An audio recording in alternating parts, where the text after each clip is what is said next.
Now, people, when I listen to what this woman they talk for this video, make your opinion in the comment section.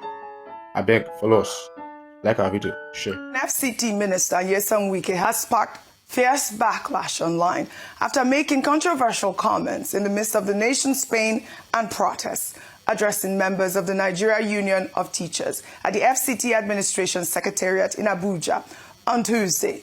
Wike warned the public not to politicize insecurity, questioning why there were no similar protests in Abuja when teachers were previously kidnapped in other states. Let's take a look. You have said it here that teachers are being kidnapped in FCT before. Why is it that people never rose up to say, oh, let the teachers in Abuja also be released? So why is this one not particular? We're all concerned. We're all concerned, but let us not politicize issues. That's what I will not support. But we're all concerned about security situation. We're all concerned about how the teachers and students should be released. And we all know, without being biased, that the security system is doing quite a lot to make sure that they contain the level of insecurity in this country.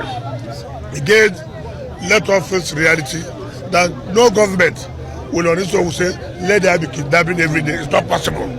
But we know where we children will find ourselves, and we know that this government will do everything possible that will normalcy return. So that's what I have to tell you people. So I have to say it now and let everybody hear me. You said it. You said it. That teachers in Abuja were kidnapped before. Nobody went on strike. Nobody went on strike.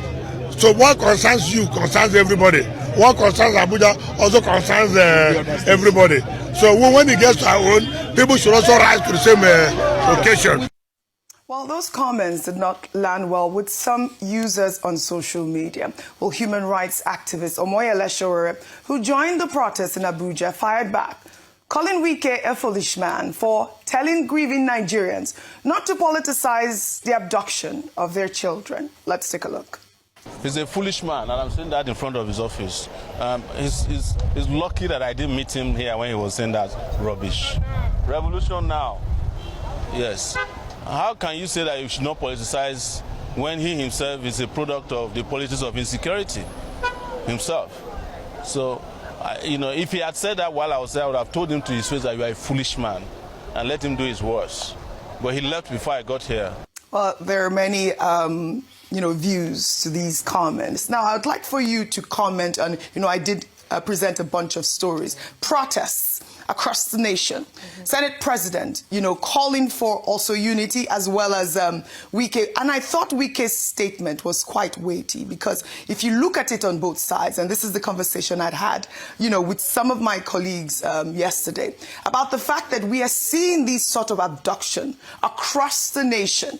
And, it appears that Nigerians are fed up. It's either they are fed up or they're probably trying to politicize it as what Wike, as the statement Wike has made. Your thoughts on that? All right. Thank you very much. A lot of things around insecurity and, of course, based on the protests by teachers. And it's well within their rights. I say this because beyond insecurity, it is a direct attack on education and aspirations for young people. Why? The last incident that happened in Oyo State involved students and teachers. Children as young as 3 years old. Let that sink in. Children who do not know their left from their right in many instances. A teacher was killed. So definitely this is their constituency. They have a stake in this matter, even perhaps more than has happened previously. I also raised the point earlier on that this is affecting SSC examinations. That's the senior school certificate examinations. It's meant to run from May till June. It's the May-June cycle. So students cannot go to school in some areas because of this. Some students are afraid. Some students have gone through, have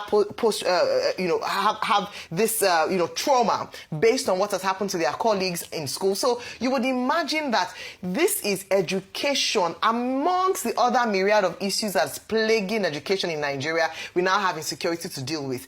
The teachers had a right to go out to protest and down their tools that if you cannot secure us in our place of work, then we should not be going out there. You cannot have education. You cannot talk about the future of our children if they are not even guaranteed a future today because of the risk of being abducted if they do go to school. So that's one instance.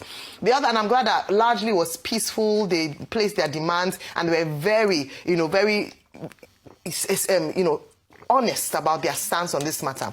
With regards to Mr. Wike, I'm very disappointed. He's made a number of statements that would shock Nigerians. We've known him to be quite garrulous, in terms of the way he speaks. He doesn't hold no holds barred. But how can you say in one breath that you should not politicize the matter, and in the same breath do exactly the same thing that you say you shouldn't do? Give it a political coloration, and even having the audacity and even almost shamelessness of comparing the fact that, teachers are being kidnapped in Abuja. Is that what we should be proud of? Should we be citing that as an example or a justification for why people should not go out and protest? There's only as far as you can push a man or a woman. After a while, they get to the wall, and the only thing they can do is to turn back and begin to react. And that is what this government does not want.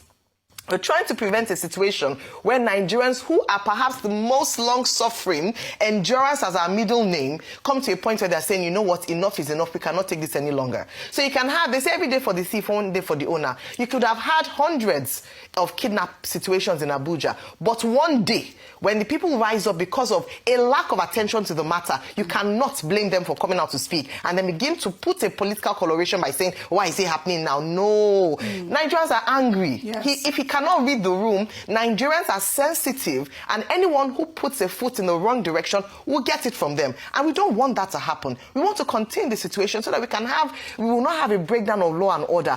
Don't provoke the people any longer. If you don't have anything good to say, or you're not emotionally sensitive, then don't say anything at all. Yes. Rather than coming out and making statements like this, enough is enough. You have to be, it's empathy, understanding and action that Nigerians want at the moment, and not comparing. What kind of government are you saying, we kidnap? What kind of resume is that? You should be ashamed of that fact. Absolutely. That people are being kidnapped on a regular in Abuja. You're saying that to justify why we... No, please. Yeah. This is not the time for that. And finally, on Pastor Adeboye, he said this earlier this year, actually, when almost immediately after Nigeria was designated as a country of particular concern. I watched that particular meeting.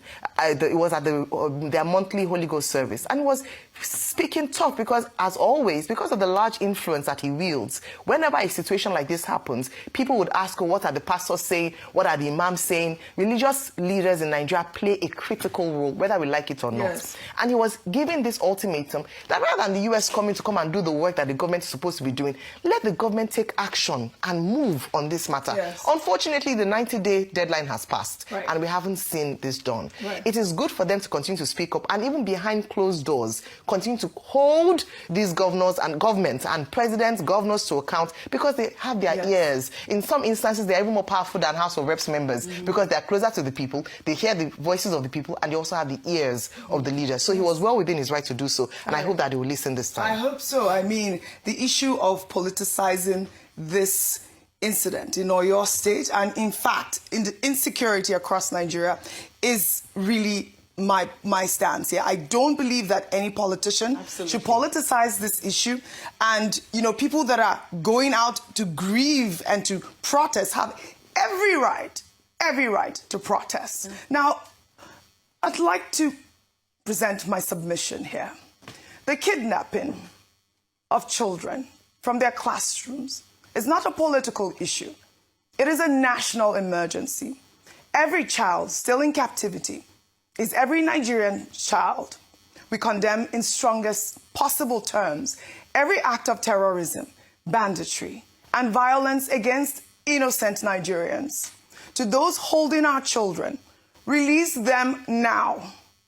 To our government, the nation is watching and waiting for results, not speeches.